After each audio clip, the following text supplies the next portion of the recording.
Welcome to the opening keynote event of a major conference on Yale and slavery in historical perspective. I'm David Blight, the director of the Gilder Lehrman Center, the study of slavery and abolition at Yale.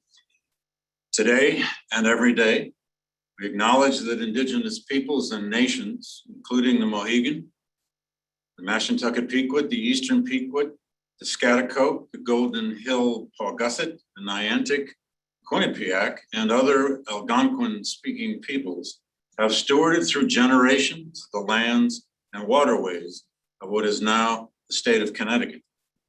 Today and every day, we honor and respect the enduring relationship that exists between these peoples and nations and this land. It is my great pleasure now to turn over the podium to President of Yale, Peter Salovey, who will address us for approximately 15 minutes. Welcome, Peter. Great. Thank you so much, David. Good afternoon, everyone.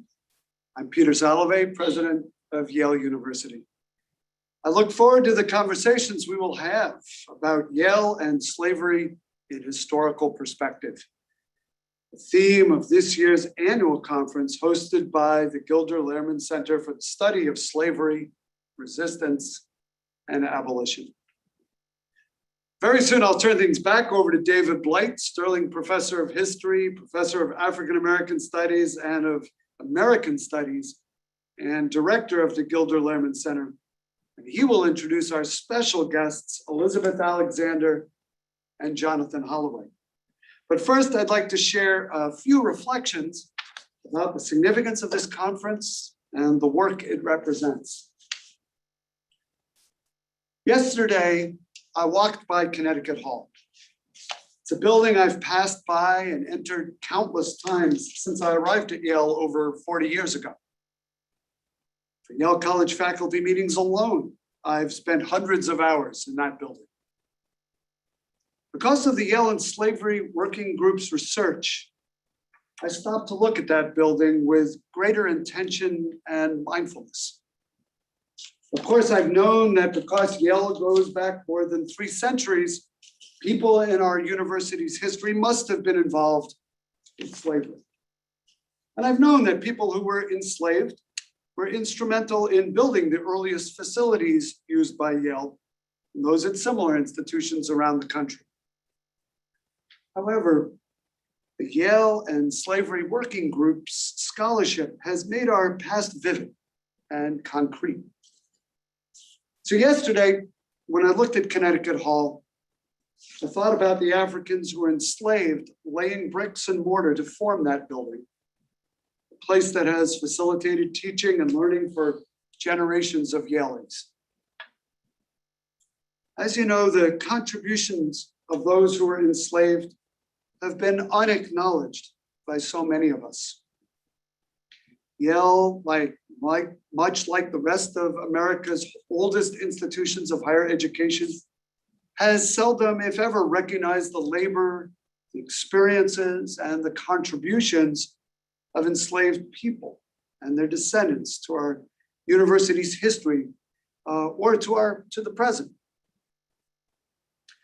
We turn away from reminders that those in Connecticut and at Yale actively participated in the enslavement and transportation of Africans and of indigenous peoples. We also rarely recognize the courage and legacy of abolitionists who persevered in the face of violence and hate to organize and work to end slavery. So today we're acknowledging that slavery and the slave trade are a part of Yale's history, our history. We do this because moving forward requires an honest reckoning with our past. Because the purpose of our university, to create, preserve, and disseminate knowledge, calls us to do so.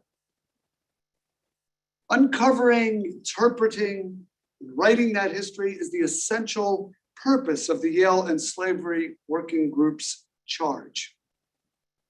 So this conference is part of a longer project of seeking and telling the truth at Yale through research and scholarship. In the fall of 2020, I asked a group of faculty, staff, students, and community members to investigate the university's historic roles in and association with slavery, the slave trade, and abolition. Chaired by Professor Blight, the Yale and Slavery Working Group has a broad mandate. We want this project to produce rich new scholarship that will be meaningful, not only to the Yale community, but to the people of our home city, our state, and to scholars and others from many disciplines and many other institutions. We're fortunate that we don't do this work alone.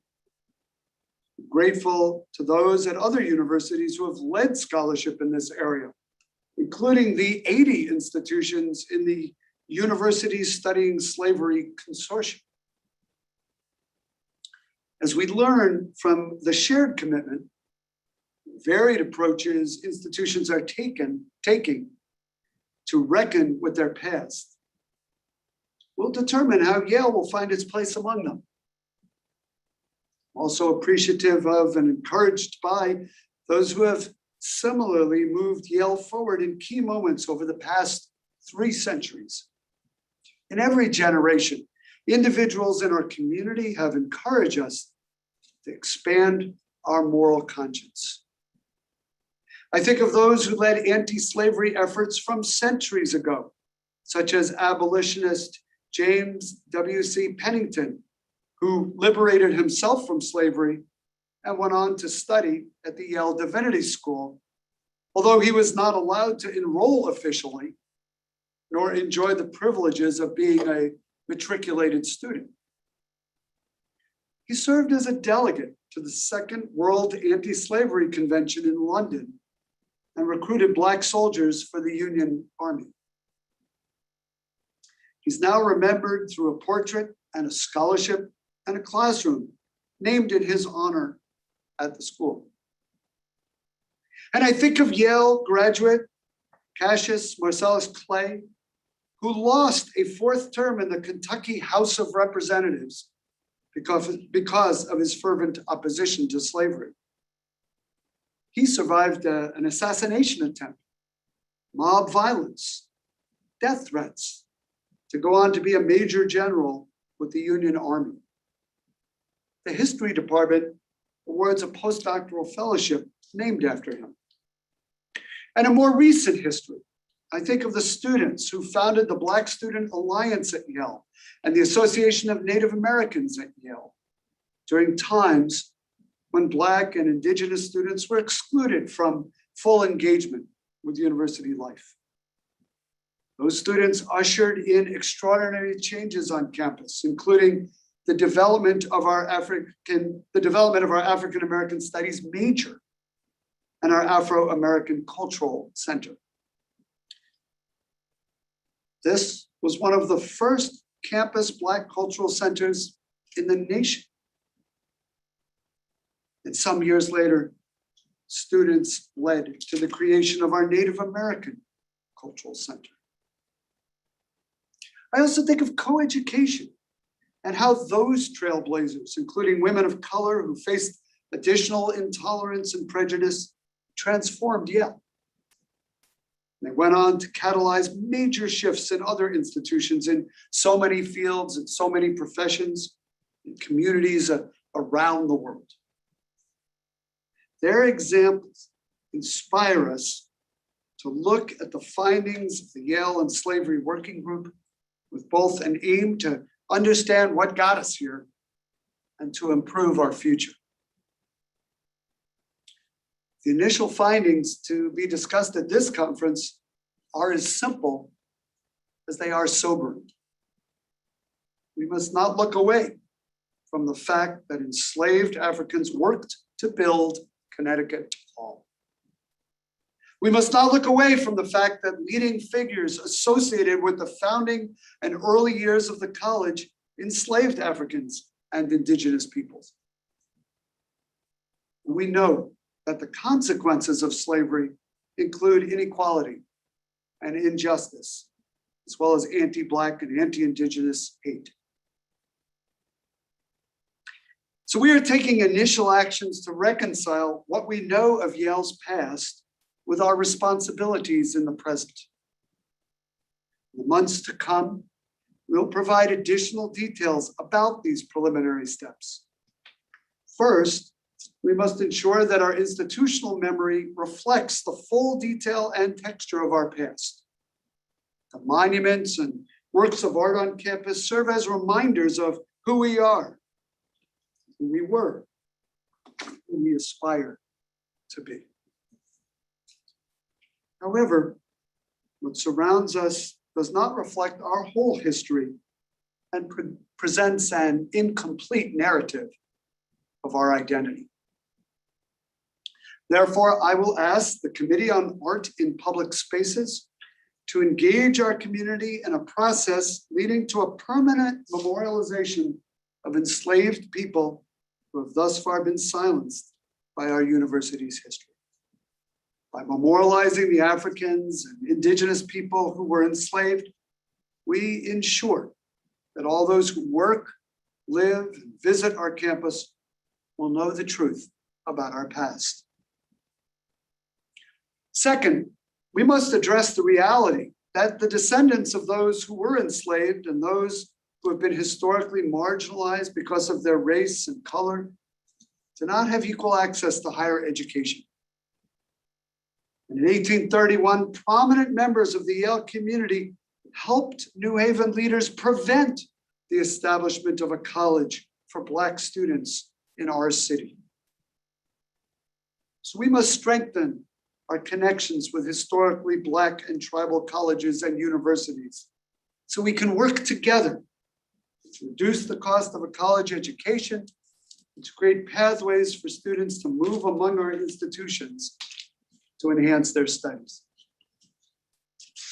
This work requires dialogue to ensure programs are developed jointly with historically Black and tribal colleges and universities and are addressing current barriers and obstacles. I'll share details of such programs as these collaborations are further developed. In the coming months, we will continue to learn from the research findings of the Yale and Slavery Working Group. And this will present further opportunities to consider how we as a community might respond. In the meantime, the group's scholarship is informing our diversity, equity, inclusion, and belonging efforts. We're also working closely with our home city. A year ago, Mayor Justin Elicker and I established a committee of university and community leaders to jointly evaluate opportunities benefiting New Haven and Yale. The committee has identified a number of potential collaborations that we will consider. Yale will also meaningfully increase its direct financial support to New Haven, further extending our lead as the university that makes the largest annual contribution to its host city. Mayor Elicker and I will provide additional details in the coming weeks. Through all of our collective actions, we can strengthen our community. So I would like to extend my deepest gratitude to Professor Blight, to the members of the Yale and Slavery Working Group, and the Yale student researchers who have been involved in this project. On behalf of the entire university, I thank all of you for your participation in this conference. I look forward to learning with you. I look forward to being with you. The work that you are doing by being a part of the conference, by being part of our research group, will be appreciated not only today, but for generations to come. So now I'll turn things back over to Professor Blight to introduce our very special guests, two old friends, former Yale colleagues who are joining us via Zoom. Thank you very much, everyone, for being here. Professor Blight. Well, thank you so much, Peter, for that address, which was much more, it seems to me, than a mere welcome. It was a speech from the heart and a speech that perhaps even made a little bit of news. And I think I can speak for a lot of us who participated in this working group that your support and support of the Yale presidency on this project means everything. We're not doing this out on the fringes of Yale's life. We're doing it from the center, and that matters. I wanted to say a word about where we are. We're in the Beinecke Library at Yale. I am surrounded by some marvelous technical people. Tobias Cropper is over here to my right, making sure that the cameras and everything else works here in this room. Daniel Vera, our media person at the Gilder Lehrman Center, is across the hall running all the Zoom operation. Jonathan Holloway is actually in a room across the hall. He's here with us tonight on Zoom, so that we're not all cramped in this room. And Elizabeth Alexander is just across, as I understand it, Beinecke Plaza in the president's offices, where she is ensconced on her own Zoom.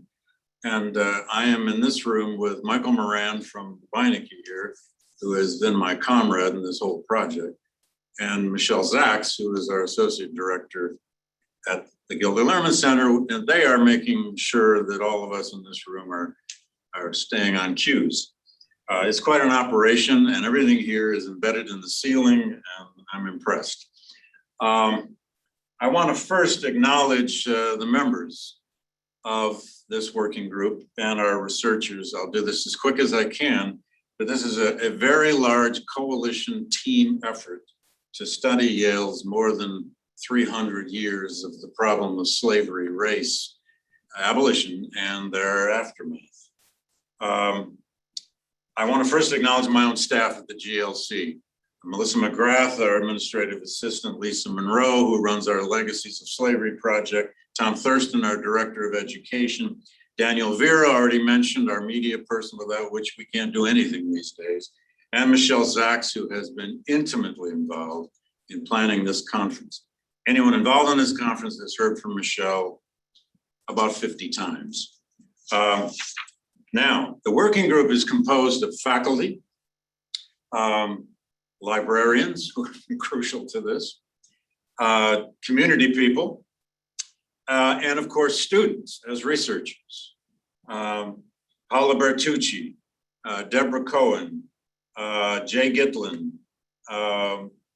Steve Pitty, all from the history department, and my colleagues in the history department, Crystal Feimster, historian from the African American Studies Department, John Stewart Gordon from the Yale Art Gallery, who will be chairing our session on art, has been a crucial member. Jerry Janes, professor of economics and African American studies.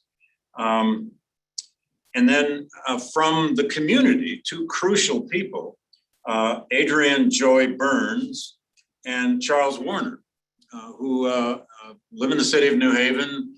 Charles works in the schools, Joy in the Yale Medical School, and both are deeply involved in not only the African American community of New Haven, but in New Haven's history. They have been crucial to a lot that we have done. The librarians, as I said, have been crucial. Judy Schiff, who anyone who's been around Yale for a while knows is an institutional treasure of the Yale libraries. Michael Oatstein, who is the university archivist, has been more than crucial to this project and working very directly with our research assistants. And above all, Michael Moran, who is director of communications, among other things, here at the Beinecke, but has in effect become our manager of our research assistants. And as I said, my co-conspirator in a lot of our efforts, and helping all of us indeed think through what we find in these amazing archives. Risa Nelson has also been on the working group. She runs the Afro-American Culture Center. She will be chairing one of our breakout sessions on, I believe it's Friday. Carolyn Roberts, my colleague who does the slave trade and history of Africa, history department. Ed Rugemer from the history department, historian of slavery. And Edward Town, curator, art historian at the British Center for Art, who will be running a session, indeed, Saturday, I believe, on all of Yale's, or particularly one of Yale's paintings of Elihu Yale. You won't want to miss that. And then as quickly as I can, well, I forgot one other researcher, Harold Rose, who works actually in the general counsel's office. He's on loan from them to us as a volunteer. Everybody, by the way, volunteers on this project, except the student researchers. And they include Nishita Armanchala, Miguel Ceballo Countryman, Christy Charnell, Sammy Elrosky, Sydney Green, Jalen Henry, Nithya Krishnamurthy, Kate Kushner, Chaka Laguerre, Kenya Loud, Ben Parton, Tiana Reed, Wyatt Reynolds, Stephen Rome, Mariko Rooks, and Charlie Tran. Now, that seems like a long list of researchers, and it is. Some have been on with us for a very short time, some graduated and left. A core group, though, has been crucial, and you will be hearing from them on a session tomorrow afternoon about our findings.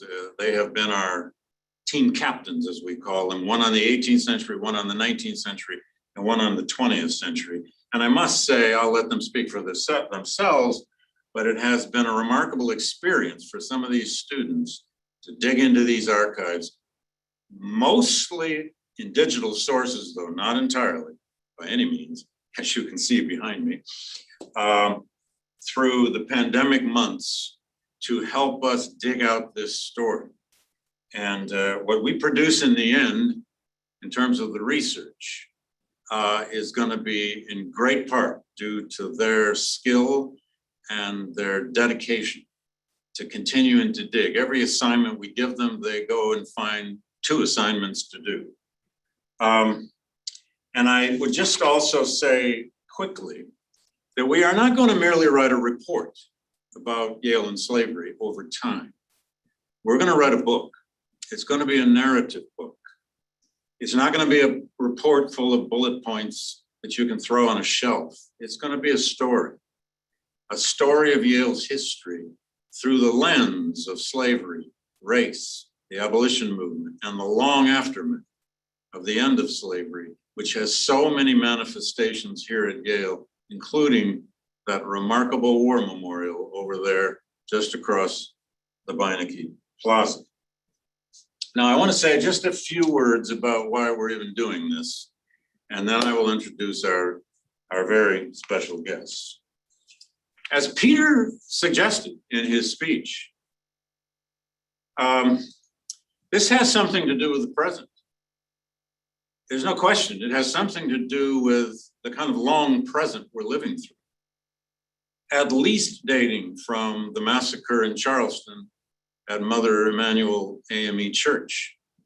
And before that even, but we have lived through a kind of reckoning with America's problem with race as perhaps never before since the civil rights movement of the 1960s and early 70s. And the fact that universities are studying their past with slavery and other institutions, state governments, cities, all sorts of institutions are looking at their own past in some ways as never before. And it's not easy to do. But there's a present compelling this, but the past and present are always linked. It may seem to us that history has its lulls, and then it slows down, and then it just comes in and pinches on our lives. And then we are hit sometimes with massive crises that we do not expect, and we're utterly surprised. And then history speeds up, and sometimes even beyond our comprehension. It is impossible to grasp a turning point in history, obviously, until it has happened. And understanding it may take a generation or more, often, to really comprehend it. But history never stops.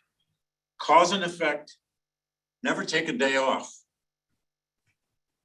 And although it's an ancient human utopian dream to somehow live above history, nobody can. Nobody can. Individuals can. Groups, collectives, nations, universities can't live above their past. Although we are very good at doing it, all of us, we're very good at trying to do just that. A university is a community of many generations of people, and Yale is one of the oldest. It is the second oldest in the United States. Depending on how you define a generation, there have been at least 16 and probably more like 20 generations of Yale's. It's really more than that in some ways.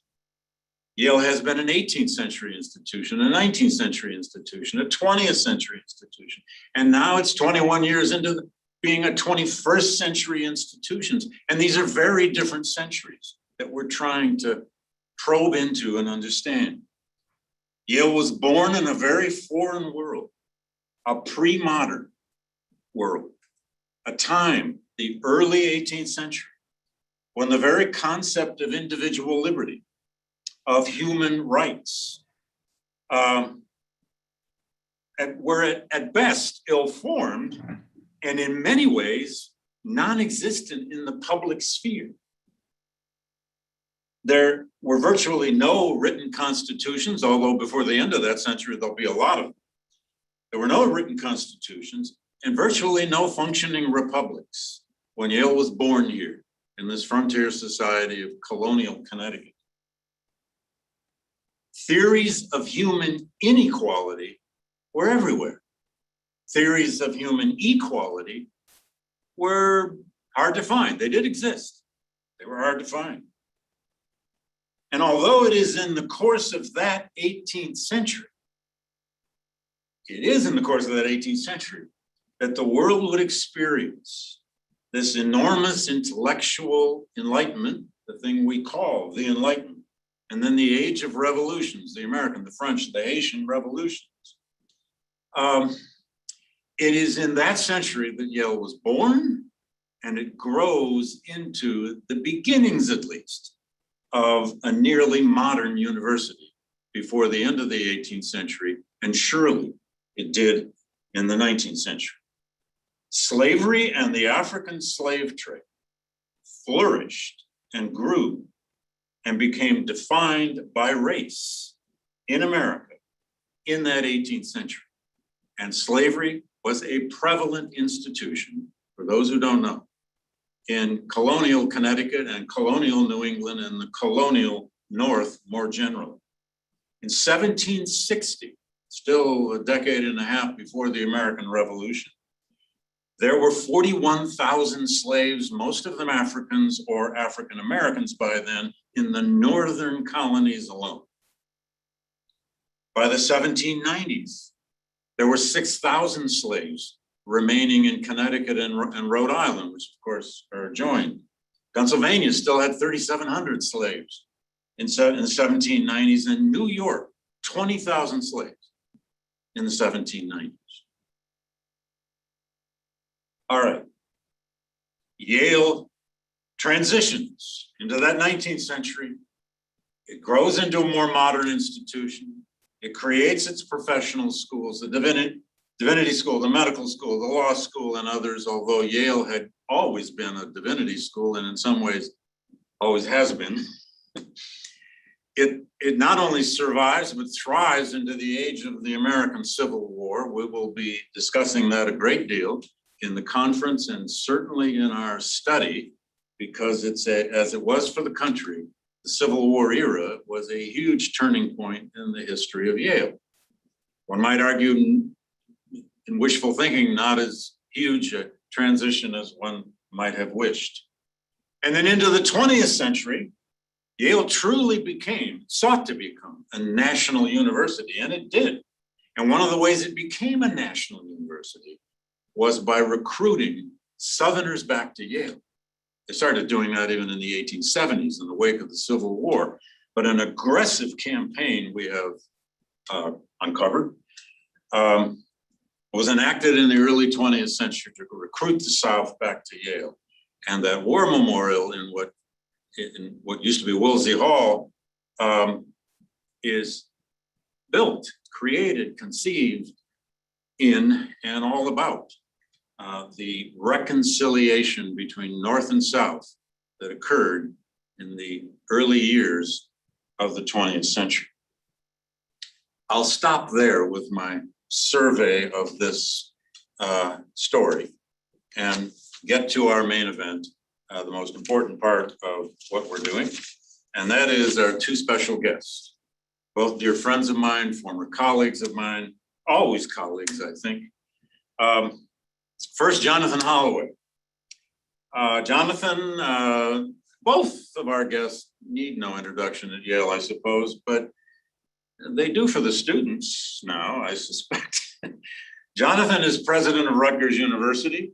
He became president in July of 2020, and as I joked with him earlier, he's not had a single day as president of Rutgers without pandemic.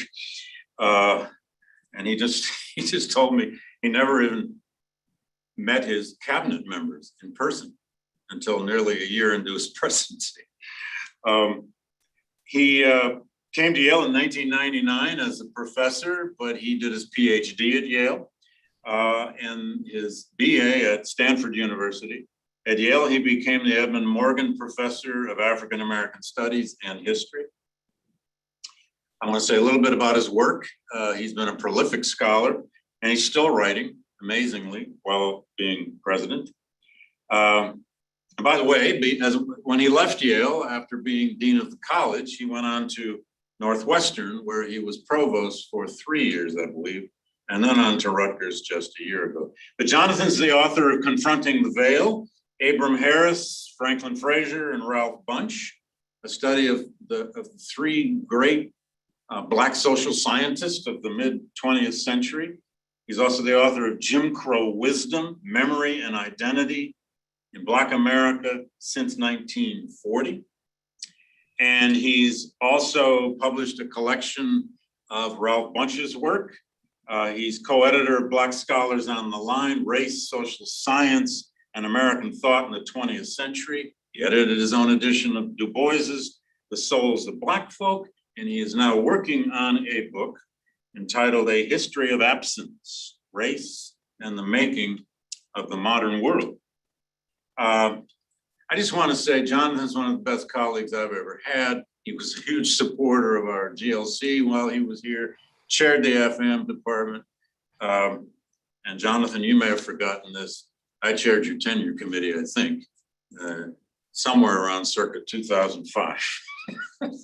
Anyway, welcome back, Jonathan. Thank you. Elizabeth Alexander is a Yale College graduate in 1984.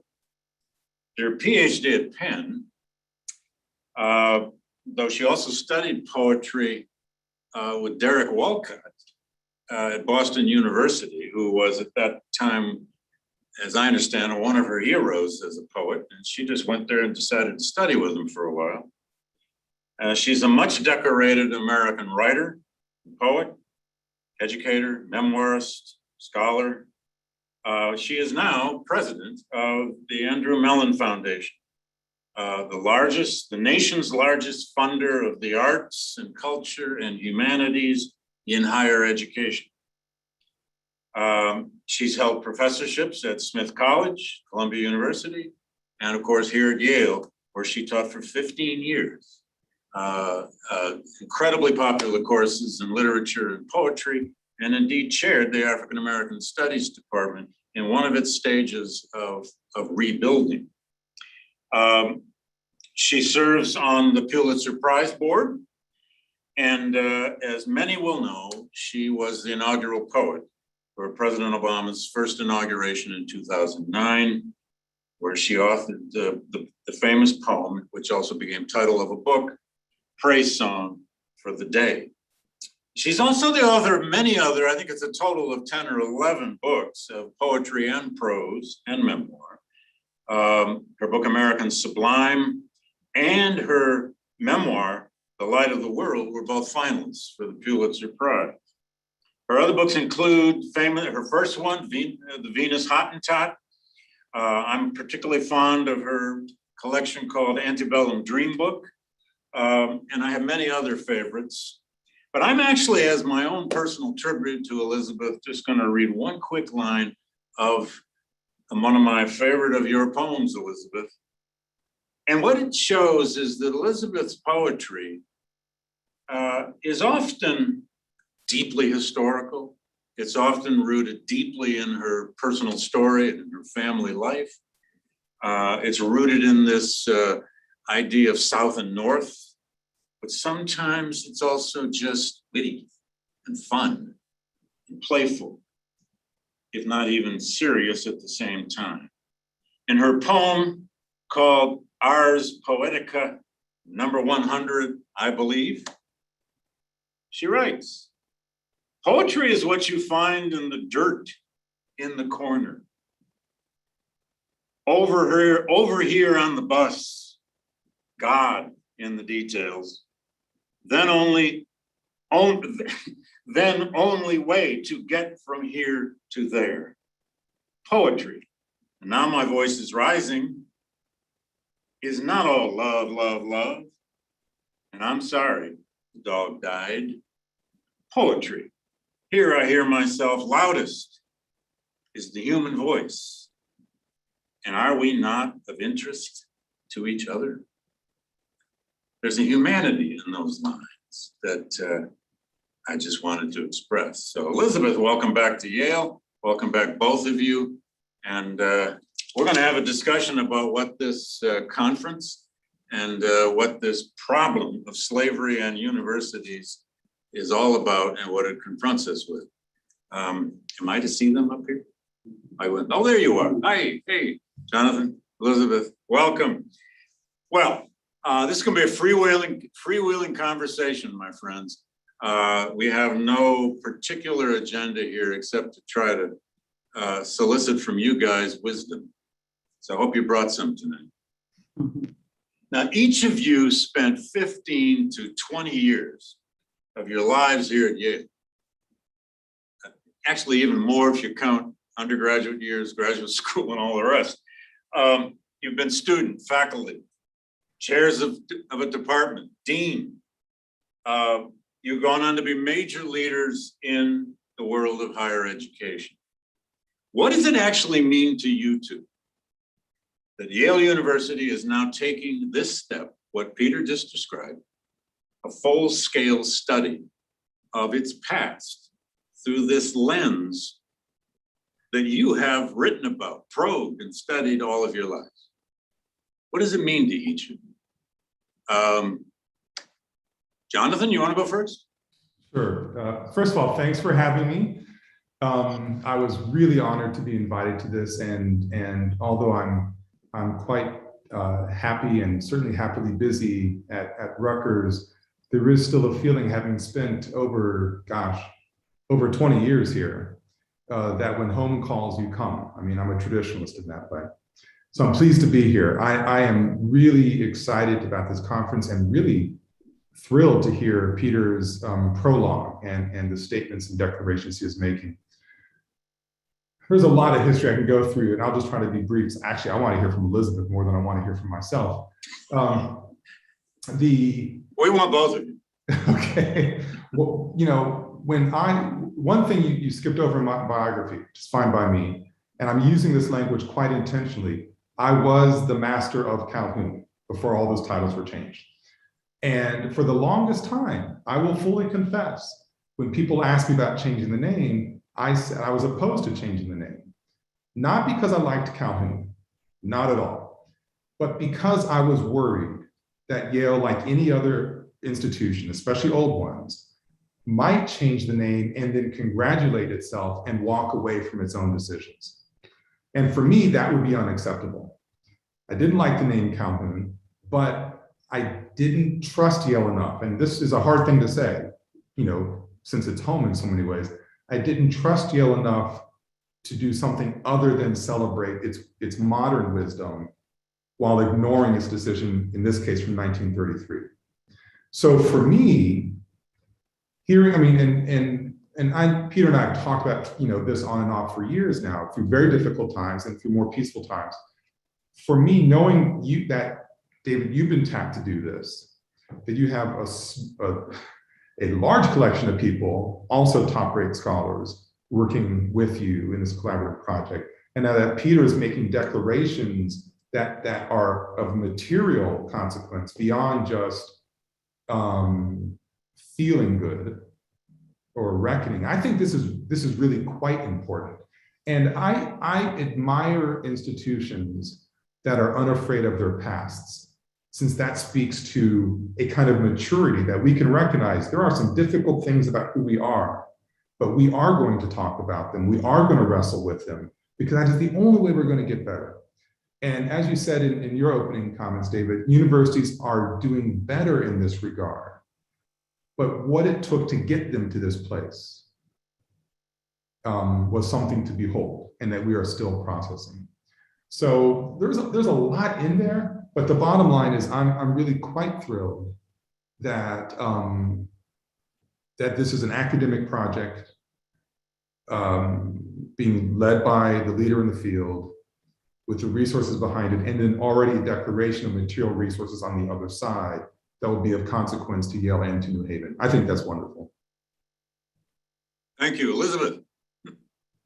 Well, I'm so happy to be here and happy to be talking with the two of you. As we have described it, this is a decades-long conversation, and we're just continuing to have it. So it's wonderful to be doing this now. And I would also add to the Yale affiliations, I am a proud mother of two Yale undergraduates, one who has graduated and one who will graduate in a few weeks in December.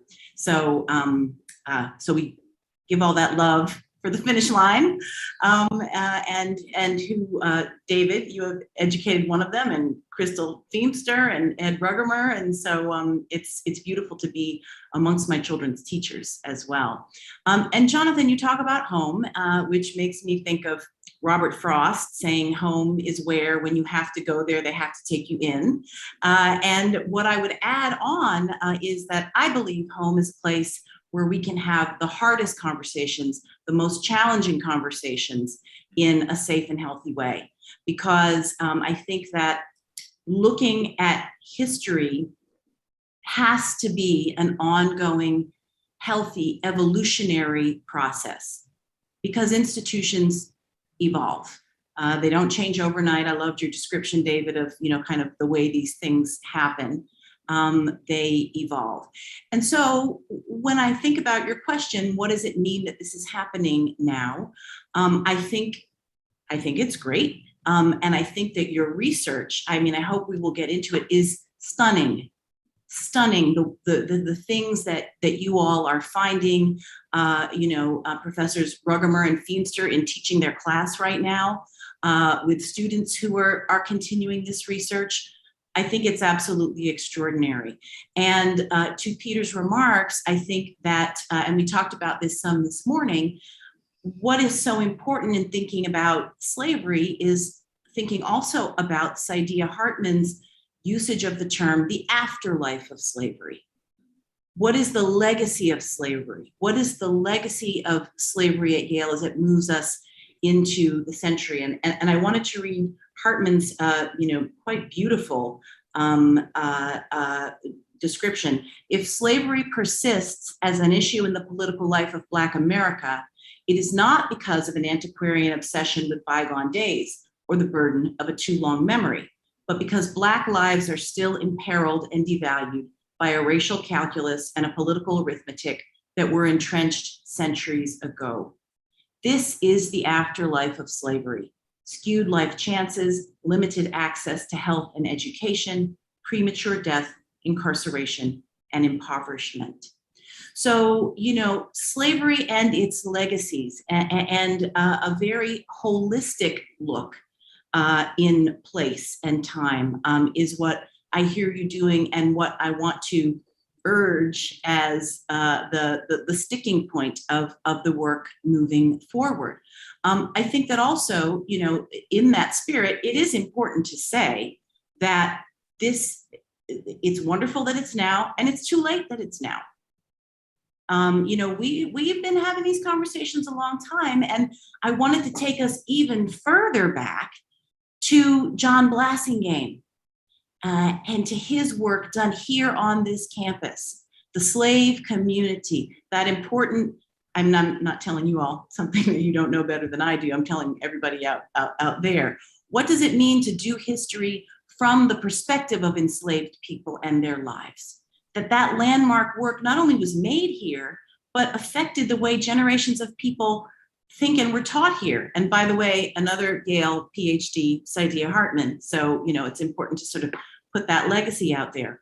Or thinking of the great and beautiful recently transitioned scholar, Al Rabbitoe, who we lost just a few months ago, and that he was here when he was writing Slave Religion.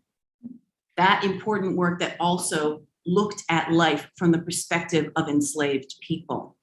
So, you know, I think that part of Yale contending with its history is also folding in the history of thinking and learning and questioning and pushing on these matters. You know, 2003, Ruth Simmons at Brown, I believe, was the first university president to look at the legacy in a really systematic way. And that should have been Yale even before that, right? So that's not to pick. That's just to say that it's important to recognize that, you know, legacies of scholarship, legacies of institution building, legacies of agitation from faculty and from students, agitation on the outside, you know, and leadership are what have brought us to this moment where, you know, let the digging in continue. Well, since you brought up Blassingame, I just want to interject here that one of the things we're going to write up in this book is that, for better or worse, the field of slavery studies, and we could also talk about the field of Black literary studies, but the field of slavery studies, I mean, it was born a lot of places in this country, but this is one of the places it was born. It was actually born with the work of Ulrich Phillips, a rather racist historian, way back in the 1920s and 30s. His papers are here. But then there were the David Potters, and then the Roland Osterweisses, and then C. Van Woodward, and then Blassingame, and then the great David Bryan Davis, who sort of transformed the field into an international field. And now there's a whole bunch of us. But this actual field of scholarship that's a turbulent history, of course. It's a difficult history.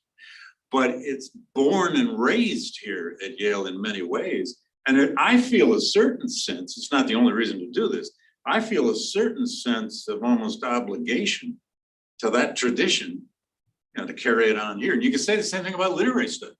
Look back to the origins of Black literature here with Robert Steptoe and a whole variety of other people that he and others trained up through your time. You could start naming names. I'd like to hear both of you think out loud a little bit about this problem that you do deal with in your work. Jonathan, in your Jim Crow memory book, for sure. And Elizabeth, in so much of your poetry. We're now digging for the darker side of history. Now, that doesn't mean that everything we find is just terrible and horrible and inhumane and all the rest. But we're digging here for the darker side of the past that does not fit into teleology or fit into celebratory histories of an institution. Institutions naturally celebrate themselves. Everybody does. But we're trying to dig out a history here now that is, at the very least, unpleasant, and sometimes, at worst, horrible. Now, in our work on the page, we sort of know what we're doing with that because that's how we started in this field. But this is for the public. This is for the biggest possible audience. This is an institution writing up and saying, this is who we were. Give your thoughts on that for a moment, Because when we write our books, we're trying to reach a broader audience, but we're still working on the page. This is for the biggest possible audience, and it's the darker story about an institution that normally, naturally celebrates itself. Elizabeth. Yeah, I mean, I think that, yes, it's the darker side, but it's the complicated everything, right? I mean, because that's what I learned from my historian friends is when you start digging, you don't know what you're going to find. So, for example, yes, the darker side, let's be clear. I mean, these numbers on, half, I'm looking here at your research, half the founding trustees were slaveholders, that most rectors and presidents in the first century were slaveholders, other early leaders who were slaveholders, and what does it mean to reckon with that? I'm especially interested, and I hope we'll talk about it with the efforts, successful efforts to halt the Black College that was proposed in 1831 to be built. And my goodness, let's just imagine, because what our sort of superpower as poets is we get to imagine, and we get to imagine into the spaces and gaps that sometimes can't be documented. What would New Haven? We envy that, by the way. We envy that. What would New Haven be if an HBCU had been established here in 1831? 1831, okay? What kind of empowered professional, political class and population would be in New Haven, Connecticut, if that had not been, as I understand it, thwarted by the university because it was deemed threatening? Yeah. I mean, so this is your research that I'm saying out because it's so utterly fascinating. So I think that, it's less the sort of bad and dark and more the complex, and then how do we project forward from it, and how do we look at it all at once, and how do we, I really love what Courtney Martin, the brilliant head of the British Art Center, when she rehung the portrait of Elihu Yale with the enslaved child with the collar, and that her instruction, Jonathan, you've talked about this painting as well, and I'm kind of obsessed with these paintings, was when you look at this painting, center the boy. Yeah. Don't center where the painting is asking you to look, but center the boy. And how does that shift things? So I think that, look, I mean, institutions cannot be dishonest about their past. And we just can't fear it. And we just can't run from it. But we must take the full consequence of what it means to say, it's not just one little statue where you can go have a moment, feel bad that there was slavery. That would be worse than not good. I promise that would backfire. So what is the holistic, continual, active taking into account the fullness of our history? Yeah, and by the way, on the Elihu Yale portraits, my colleague Michelle and I just today went over to the British Art Center, where they have just mounted this exhibition. They're just opening it. And we're going to have a whole presentation at the conference on this, but we went over there to see it in this room where they put it up. There's actually a small version, a large version, and so on. And they are doing, well, they'll talk about it. Ed Town and others will talk about it. They are doing remarkable research to try, if it's possible, to identify that 10-year-old boy. They've actually had a pediatrician examine it and give them the estimate of the boy's age. They say 10. I don't know. But they're going through all kinds of neighborhood records in London, which is where Yale lived. It's right where the British Museum is now, that whole neighborhood. And they're finding a lot of Black population there. They're just trying to find, they may never find it. I wouldn't put great odds on it, but they're actually trying to find out who that boy was. Now, that would be something. That would Well, really. that would be something, and I think that also in my own research on the painting leading up to today, what Yeah. I found just a week ago, I mean, this isn't a discovery, but this was a discovery to me, that painting hung in the Berkeley College dining hall when I was in college, the Yeah. whole time. What I've heard. So, we're talking about the stained glass windows in Hopper, formerly Yeah. Calhoun College, Yeah. but there were images of enslaved people everywhere that were ambient. And, this to the work that, we can talk about it later, that we're doing at Mellon with the Monuments Project. Right. The premise that monuments and paintings and street names and building names and portraits instruct us all the time on what has value and what does not.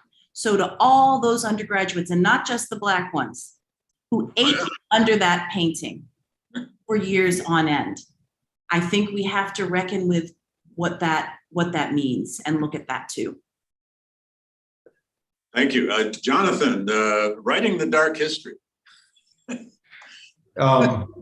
This is amazing. I don't look at it as dark history. I look at it as simply history, right? Sure. I mean, I understand exactly what you mean, and I'm not arguing with that. But this is the thing: is that I think institutions, don't tell these stories because they believe it'll make them look bad.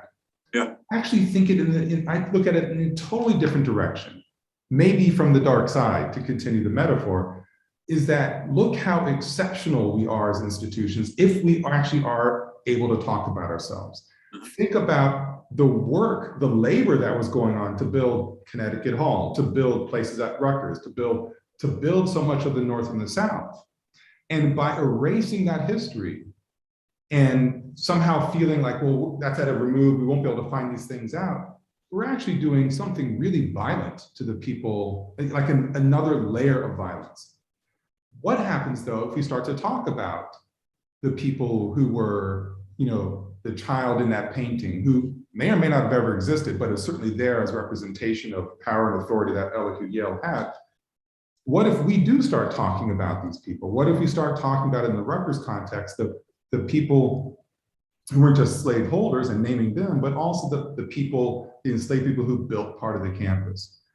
Then we start to recognize the humanity that was violated in many ways, but the humanity of resilience and persistence and creativity and technical know-how and all. And then we can start understanding our community needs to be articulated along different lines. And then that's getting to a place where we can admire ourselves. When we can think about, not just our saintly grandmother and grandfather, but maybe as it were, the black sheep of the family, but who contributed something really powerful to the making of the family. That's just an honest reckoning, frankly. And I think institutions, families, whoever, whatever, are open about who they are and how they came to this particular place. Not only are they honest, but they're actually they're doing something exceptional. And I don't mean exceptional in rare, which often is the way to be taken, but exceptional in something special and important and worth reverence. So look, my whole field, the way I often talk about it, my whole field, our field, were formed out of protest, out of people saying, hey, there's a darker history here. There's a darker experience here. There's something of value. And it was often a plaintive call to say, recognize our humanity, please. Yeah. And then once our predecessors started to do that, whole new ways of understanding the world, whole new ways of understanding institutions, and the possibilities, in this case, of our democracy started to make themselves known. And aren't we better for that? I think we are. Still got many miles to go, but I think we're better for it. Well, it is interesting. That, again, this field of African-American history, African-American literature, and American history through a lens of the story of slavery and Black people is now, 3 generations old in the modern sense, right? It is. And we know the scholarship has just been revolutionized for years. And we live by that assumption, but in the public, as we're learning once again at school board meetings and in all kinds of memorial issues and in our politics. The public is, is if anything, maybe in some cases, decades behind us. And I think we have to think in those terms. We're aiming this now at a broader public that may or may not like what we find, but that's the way it goes, right? I mean, it's the same thing we think about our work and our books. It is encouraging to know there are so many people in America now reading books and caring about history. I've learned that in the last couple of years with this book I've been running around with. It's amazing how many people read. I've been, and Elizabeth, you run into this all the time, I know. I've been very surprised pleasantly by that. Now, you raised this point, Jonathan, about, both of you did, the people. Now, and Elizabeth, you brought up Connecticut Hall. We have discovered, this was always there and sort of known, and Mike Moran has really dug so much of this out. We now know that 5 or 6 at least out of the 22 laborers who built Connecticut Hall, the oldest brick building in Connecticut, the most famous building on this, well, I don't know if it's the most famous building on this campus, there are a lot of famous buildings. 5 or 6 of them were enslaved people. In some cases, we know their names. And we even know exactly how many days they worked. That's how assiduously they kept the record. They kept the record down to the half day. One of them worked 172 and a half days on that building. Those two mixed the mortar for the bricks and so on and so on. Maybe we'll discover their names, maybe we won't. But slaves were all around this place in the 18th century. It was normative. It was very common. They were shoemakers. They were coopers. They were porters down on the docks. They worked in all the maritime trades. And lo and behold, the wealth of New Haven and Connecticut, and we've got a graduate student researcher really digging in this, and we're going to have a talk about it on the conference. New Haven's wealth came from that West Indian trade, which is, of course, where the slaves came from, too. But it's a commercial economic story. At the same time, it's a labor story. And we're gonna try to tell that. And some of those people literally built parts of Yale. Well, this has come up already, so I want each of you, if you would, to say a word about what you're actually doing now. Elizabeth, the Mellon Foundation. I know I've been on 1 or 2 of your webinars and so forth and so on. And you are wonderfully funding, I know you didn't have anything to do with it, but the Mellon Foundation is funding this Legacies of Slavery project we're doing here at the GLC. But this memory project or memorials and monuments project you're doing, where did that come from? And what are you learning from it? Because that's a lot of what this project here is about. How do we commemorate this past? I'm excited to talk about that and must also acknowledge that Jonathan Holloway, President Holloway, is a Mellon Foundation trustee. So it's been thank you to both of you. To talk with him as this work has been moving along. The Monuments Project is something that I wanted to do since before I came into the foundation 3 years and change ago. And the premise is a simple one that I think we all understand and agree with. The built environment teaches, public space teaches, that the kind of teaching that's ambient that we don't often know is working on us is something that we need to address if we want to be able to, and we're working mostly in the United States, because I think that this work needs to happen right here, right now, tell a fuller and more representative American story. So it's the biggest initiative in Mellon's history, $250 million, with bringing in partners where we can to think about building new monuments, supporting the building. We don't do the building, we support people who are doing extraordinary work, building new monuments, recontextualizing monuments. So if you think about what's happening with the painting that we just spoken about, how it's been recontextualized at the British Art Center, the removal of some monuments, there has been, and when I say monuments, I don't just mean statue of man on horse, right? I mean monuments in a very conceptual way. So it could be a monument like the Monument for Peace and Justice at the Equal Justice Initiative in Montgomery. It could be an ephemeral monument like some of the amazing work at the LA County Museum of Art that's being done with virtual monument making through Snapchat technology. There are a lot of different forms that monuments can take, but some folks like the National Cathedral, where we're supporting new stained glass windows that will replace the windows of Robert E. Lee and Stonewall Jackson that were funded by the Daughters of the American Revolution, that were put into the cathedral in 1953. 1953. So, starting with the problem of the preponderance of Confederate monuments and symbols, that means that we have to analyze the question of what do they mean when they are fully anachronistic, when they are nobody's kin, when they are rather a way of asserting the value of white supremacy. So 1953, Brown versus Board of Education is moving through the courts. Washington, D.C. is a very segregated city. The National Cathedral is where the city's elite worship, even though it is the cathedral of the nation. And they decide that in their place of worship, Robert E. Lee and Stonewall Jackson belong there.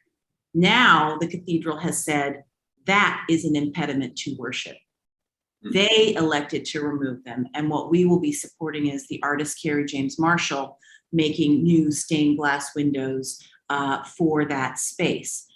So these are some of the different kinds of things that we're doing with the project. And we started with an audit that we funded a group called Monument Lab, extraordinary, run by Paul Farber. And so just to say a word or two, because it's not like you can go to one database and press a button and say like, how many Stonewall Jackson? There are so many sources that you have to bring together to really know what's out there. And so they compiled from their extensive research a top 50 list of individuals represented. And as you might imagine, overwhelmingly white, overwhelmingly male, overwhelmingly commemorating acts of war. Right. Half of the top 50 represented across the nation were slave owners. Only 3 were women. No Latinx, no Asian American. So, and one of my favorite factoids that if you are more likely, if you were a powerful or historically acting woman, you are more likely to be represented in a statue if you are a fictional or allegorical character, which is to say, like Eliza and Uncle Tom. More Alice in Wonderlands than Eleanor Roosevelt's or Rosa Parks's. This is very serious, right? Yeah. Yeah. Women as historical actors are scarcely represented in our commemorative landscape, but fantasias of women in the form of allegorical characters, mermaids, literally, lots of them, preponderate, if that is the form of the verb. I think that now that we have some of that data, which is sort of confirming and then some, research is a really, really important part. I mean, it's what you're doing too, of understanding our landscape and thinking about how the ground can more truthfully and richly speak of who we are. And it really, really matters. So I'm very excited about this. I'm glad you brought up the Monument Lab audit project. I was on your recent webinar. That is an amazing study. I think all of us who've been trying to study memory for years and years and years have always wondered, is anyone ever going to count all the monuments? And they did, or at least almost all of them. And what it shows is the national memorial landscape is so completely prescribed at this present time. Maybe we should have known that, but once you see all those numbers, it's really startling. Jonathan, the project at Rutgers, and we're going to have Deborah Gray White here tomorrow on the panel about universities and slavery, who I think chaired or still chairs your project. But But you inherited this project, I assume, when you became president, but Rutgers is studying its own history with Yes. slavery. Talk about that a bit if you would. So it's really interesting. When I was considering putting my name in the hat for the presidency, wasn't sure if I was going to do it or not. I did what we all do. We go to, blank.edu and see how an institution tells its story.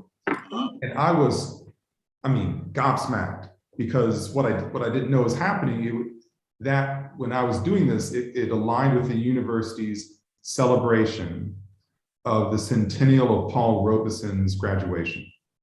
Oh. And I was floored. And Robeson, for those who don't know, famous actor, singer, lawyer, civil rights activist, communist eventually, and blackballed from his career, and also blackballed from Rutgers in terms of its memory. And I was like, wait a second, when did Rutgers start to celebrate Robeson? That's surprising to me, because Rutgers effectively disowned Robeson for a very long time. So I thought, that's interesting. And then I was clicking through and then saw Scarlet and Black, which I'd heard of before, but then I'm like, wait a second. I hadn't gone into depth. Now I can take no credit for this project, Scarlet and Black, or the university's reconsideration of Robeson's legacy. Now we celebrate Robeson all over the place, which is great and fitting. So Rutgers is a very old institution. It's older than the country, 1766. It's the 8th of the 9 original colonial colleges. And so it does have these same kind of histories that you've outlined already about Yale. It's the same population, it's the same stories. But in honor of its 250th anniversary, the leadership at Rutgers then said, and they're listening to students and scholars, we need to be honest about our past. And so they initiated what soon became called Scarlet and Black, with Deborah Gray White as the chair, collection of scholars, faculty and grad students, mostly internal, but also external to the university, to say what is our history, who are we? And in the same spirit, David, of your opening narration of the long history of Yale in its occupying place and employing people, whether they're paid or not, this is a 3-volume project. So it's not just one book can tell the story, it's 3 volumes, one for the colonial era, one for the early national era, and then one that brings it up as close to the present day as possible, just being released right now. Accompanying that Scarlet and Black project, which was, has been years in the works, was a commitment to put up historical markers about what had, this happened here. This person, they found some names, well, this person built, we know this person worked on this building. And that project actually, so this is what I discovered going online. I'm like, now this is interesting. As I said earlier on, I get very excited when institutions claim their whole past, because it speaks to a sort of maturity about who they are and a comfort in recognizing we are not perfect. It inserts their humanity into the institution. So I'm like, well, this is an interesting conversation. I want to learn more. Interesting thing happened though, and this speaks to the need for ongoing work. And this speaks really to the memorial project that Elizabeth, the Mellon Foundation is funding, which is just so exciting. This work cannot be a 1-year project celebrating the 250th anniversary of a university. It cannot be a project in 2021 that has a couple of years at Yale and then gets forgotten. This is ongoing work. Think of the centuries it took to get here. Yeah. Before we started telling these stories, we need to keep on doing that work. So I got to Rutgers and I thought, well, I remember reading about a naming project. That's really not a historical marker project. I'm like, well, weren't the historical markers supposed to be up? And because of some changes of leadership, some balls getting dropped, historical they put up one and not any others. Like, well, it's time to continue that project. And so I think it was February, this past February, I announced that this would be continuing. So we now have 4 others were put up fairly recently, with more coming, and the work is ongoing. The Scarlet and Black Committee will still be doing the work of looking at what's happening in New Brunswick and also at our Camden and Newark campuses, because none of us are free of these histories of enforced labor or stolen lands. So we need to, and this is why I'm heartened by what Peter said at the very beginning, recognize this is a starting point. A delayed start, affirming what Elizabeth said earlier, this is a starting point, though, of when we can grow into our actual history, grow into our humanity, grow into a recognition of all those people whose names we will never know, but who built the places that now we can do amazing work. And so we owe it to them. We owe it to, it's a decent act at minimum, to recognize their humanity. And so Rutgers has been, again, predated me, but that work will continue. And of course, I took political hits for it. And the presumption being, well, you're a Black person, the first Black president at Rutgers, you work in African-American studies. Of course, you want to do this stuff. I'm like, that's not why I'm doing it. I'm doing it because I'm a historian and we need to be an institution that's honest about itself, because that's an act of decency. Pretty simple as far as I'm concerned. But a lot of people don't want to, they feel harmed in some way to have it be known. By plaques? Yeah. They're feeling harmed even by plaques being put on this building or that building? Because in this case, there were names of people with long New Jersey histories and the descendants are still around. Uh-huh. And this is, the descendants saying. No memory like family memory. Exactly, it gets very personal. We don't hold those ideals. And we're saying, we aren't saying you hold these ideals.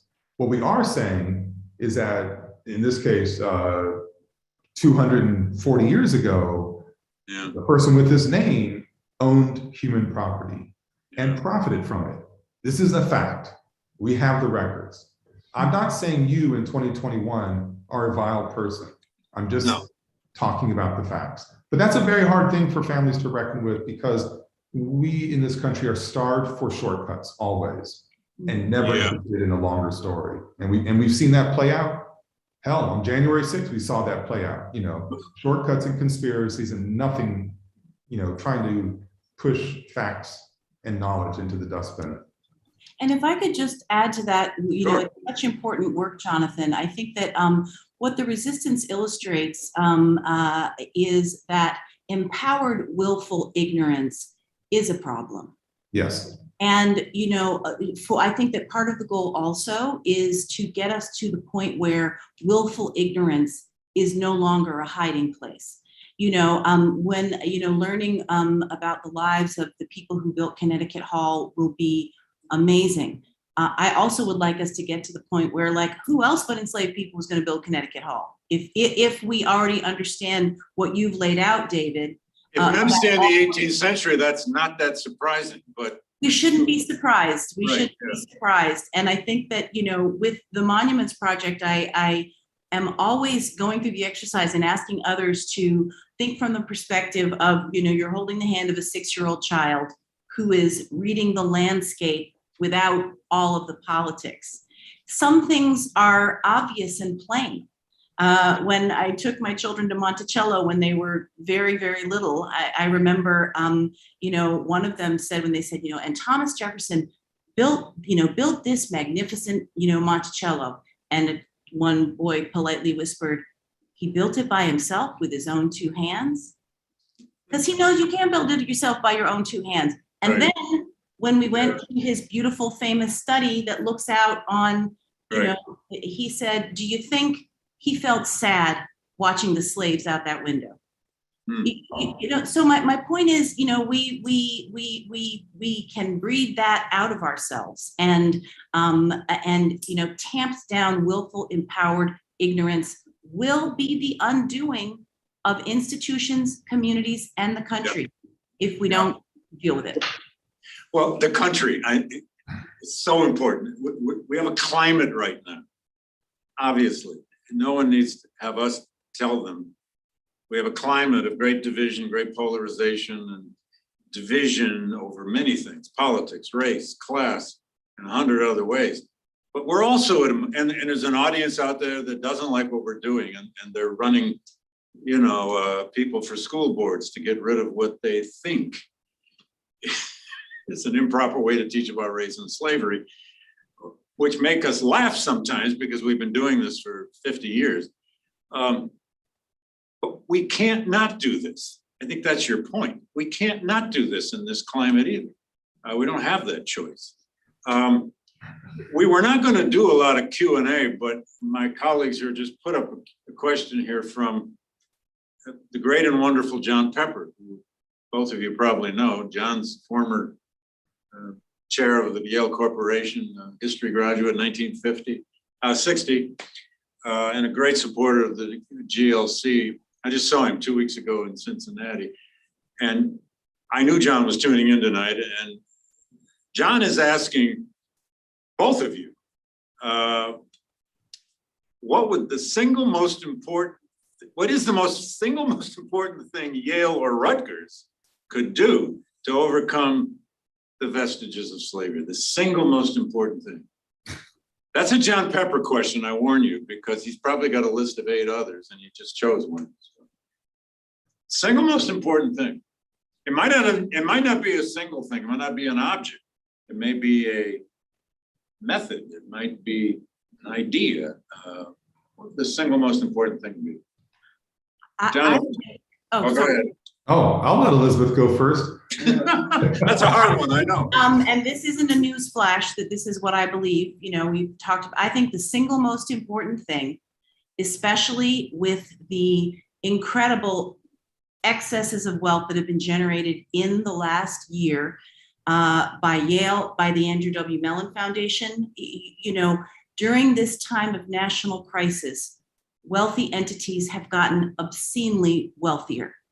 And so I think that right now, everybody is under scrutiny. What are you going to do with that wealth? And because I think about the afterlives of slavery, I think for the university to invest not millions, but billions in the city of New Haven, and to think about how the afterlife of slavery has starved certain aspects of New Haven's economy, to think about what it means to, and I know that people are thinking about this. I don't mean to suggest that it's not being thought about, but to make the scale entirely dramatically different, and to thus acknowledge that we share space here, and that when you have a community that over time is so stratified, that's not good for anybody.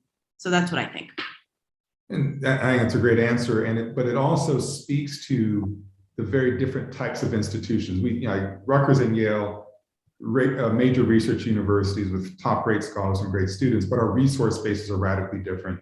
And the scale of difference in terms of the resources our students come to the university with are radically different.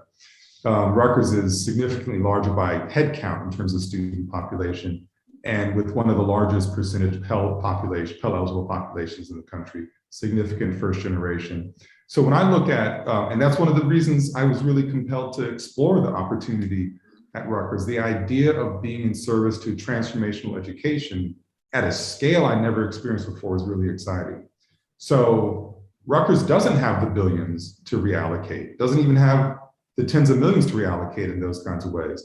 However, we can play a powerful role in maintaining our research capabilities, making them accessible to whole scales of population that may have the intellectual wherewithal to survive anywhere, but may not have the resources to be able to get to other places. And they can come to a place like Rutgers and have a first-rate education. But that education has to exist in a culture of what I call historical honesty. Now, John may think, I know John is a historian and recognizes that, but that may be too academic of an answer for him. But it is the material resource that we have available versus, our endowment is not at $2 billion, which is real money, but over 100,000 person community, it doesn't go nearly as far as it would, in a smaller institution. So we need to maintain a commitment to a rigorous honesty, and also maintain a profound commitment to accessibility, and asking really hard questions of one another. That's what we have to do. great universities do this sort of thing, but they do it at different scales. And what I'm talking about is the scale that Rutgers could do it, in which it could do it. And, you know, I think we do it in ways that are admirable already, but that can be amplified, absolutely. And that is where I would actually call on our own state legislature, if any of them are watching, if they have it in the power to change resource allocations for the university, to make the university much more affordable for a whole new other generation of students or social classes of students. And that'd be a wonderful thing. It's still the State University of New Jersey, right? Sure is. Yeah. That's right. Both of you willing to read drafts when we have, I'm just kidding. You don't have to read drafts, but don't be surprised if I ask you questions down the road. What do you think of this section? What do you think of that section? I've got a lot of help here, but you know, how we write this, who's the audience, and frankly, I must say again, I want this study to be, and I've talked with Peter about this and his staff. We want this to be a book people will read, not, you know, just another report, a story through time. You know, and this is also a story about abolition. There was abolitionism at Yale. It never quite became institutionalized.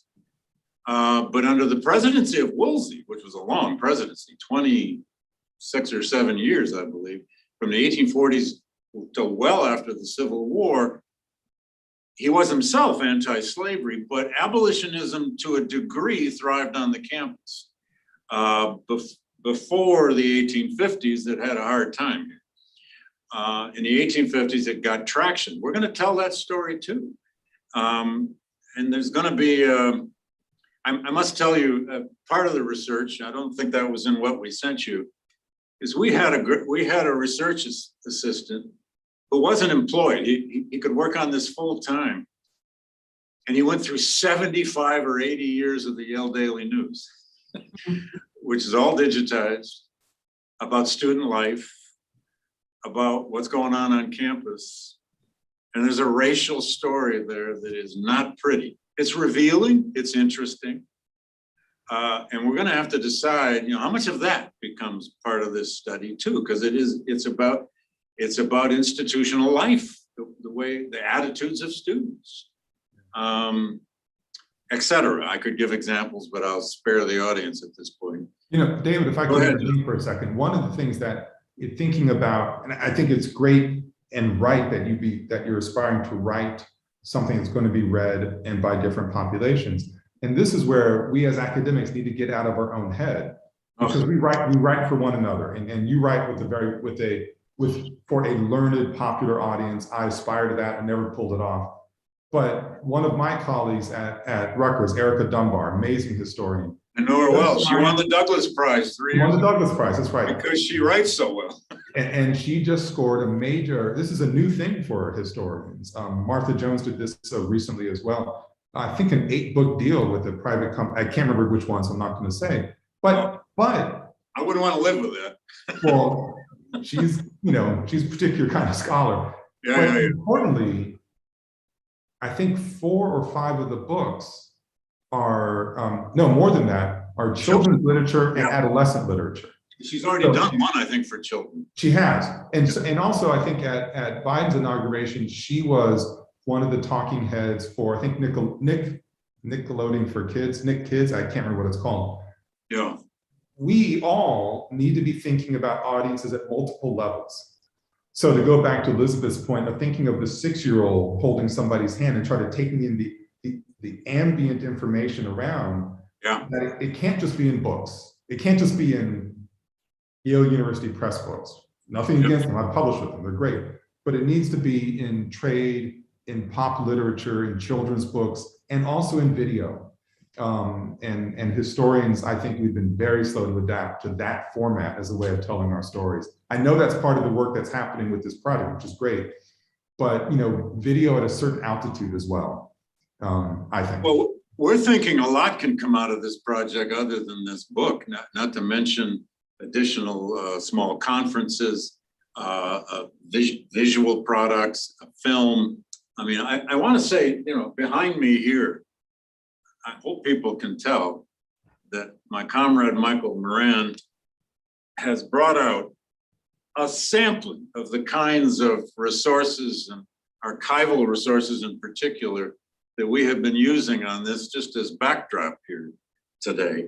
But beyond this archival material, so much more can happen. But it all begins right here with this stuff in the binding, where most of us would rather spend our time, right? And not out, but you got to reach that public. And I think also if I could add, the last thing that I wanted to say is to talk about the power of art and imagination that is born out of historical research as a way of not only reaching people, but getting at the human complexity that is, after all, no time is not complex. And I know this is something that you love. I would love to share a short poem that comes from the long series that I wrote about the Amistad captives.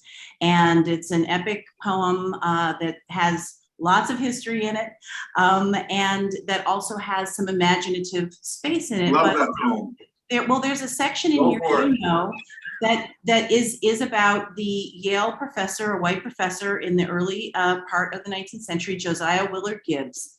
The Amistad captives were in the jail. They spoke Mende. Nobody knew their language. This professor went to the docks in New York City to find someone, he studied languages, who he could bring back in order to translate so these people could tell their stories. So at the end of the day, whose story gets to be told? Whose story do we get to hear? And so this is a poem that's written from the imagined perspective of that West African named James Covey, who was brought by the Yale professor, Josiah Willard Gibbs, to New Haven. And it's called Translator, James Covey. I was stolen from Mende Land as a child, then rescued by the British ship Buzzard and brought to Freetown, Sierra Leone. I love ships and the sea, joined this crew of my own accord, set sail as a teen, now resupplying in New York Harbor. When the white professor first came to me, babbling sounds, I thought he needed help, until Weta, my mother's six, hooked my ear. And I knew what he was saying, and I knew what he wanted in an instant, for we had heard wild tales of black pirates off New London, the captives, the low black schooner like so many ships, an infinity of ships fatted with Africans, men, women, children, as I was. Now it is my turn to rescue. To New Haven. I have not spoken Mende in some years, yet every night I dream it, or silence. To New Haven, to the jail, to my people. Who am I now, this, them, not them? We burst with joy to speak and settle the tale. We killed the cook who said he would cook us. They rubbed gunpowder and vinegar in our wounds. We were taken away in broad daylight. And in a loud voice, loud as 1,000 waves, I sing my father's song.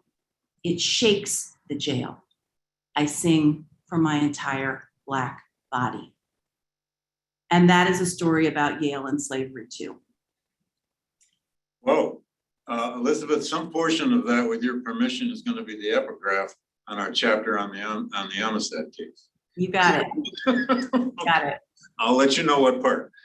That's beautiful. Thank you. Wow, we didn't know that was going to happen, ladies and gentlemen. It just happened. It just happened. Oh, good. Wow. Well, I'm told we have to end here at 6 o'clock. We need to continue this somewhere, and we will. Let me just very specially thank both of you for taking the time, for coming to New Haven, being here with us across the hall, across the yard, and on this event.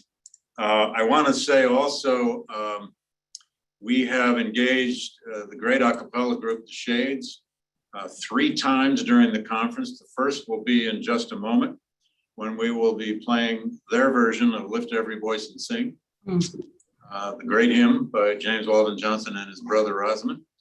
It's customary to stand up during that, so wherever you are at home or anywhere, please, if you wish. I also want to credit Jasmine Thurston, who is Tom Thurston's wife, our education director, who prepared our playlist of music, some of which you heard at the beginning here today. And you will be hearing at times in between sessions and after sessions, all throughout the conference. It's a beautiful playlist of music. And tomorrow we start bright and early at, is it 9 o'clock? 8:45, 8:45? I forget. 8:45 tomorrow morning. You all got Zoom links there at home to link up. And we start tomorrow with a whole session on what 4 or 5 other universities, including Rutgers, is doing about this issue or has done about this issue. That's the first session tomorrow morning. Special thanks to our great colleagues, Elizabeth and Jonathan. Thank you for coming. And thank you, Peter, who's still in the room here. So anything you said, he's been right here, Elizabeth. So. Thank you, everybody, for attending, and we'll see you all tomorrow and Saturday. And we look forward to the conference. Thank you. Thank you. You bet. Hi everyone, we are Shades of Yale, one of Yale's most premier a cappella groups. We were founded in 1988 to sing music of the African diaspora and African American tradition.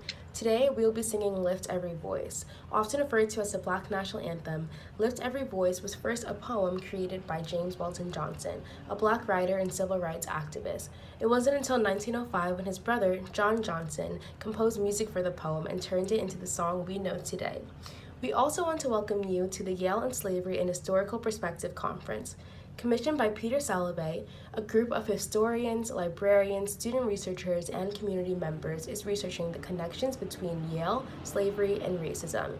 Throughout the conference, you will learn about the economics of slavery-created wealth, medical and scientific legacies of race, and many more hard truths about Yale's history. We hope you enjoy. Lift every voice and sing, till earth and heaven ring, ring with the harmonies of liberty. Let our rejoicing rise, whose listening skies, let it resound loud as the rolling sea. Sing a song full of the faith that the dawn past has taught us. Sing a song full of the hope that the present has brought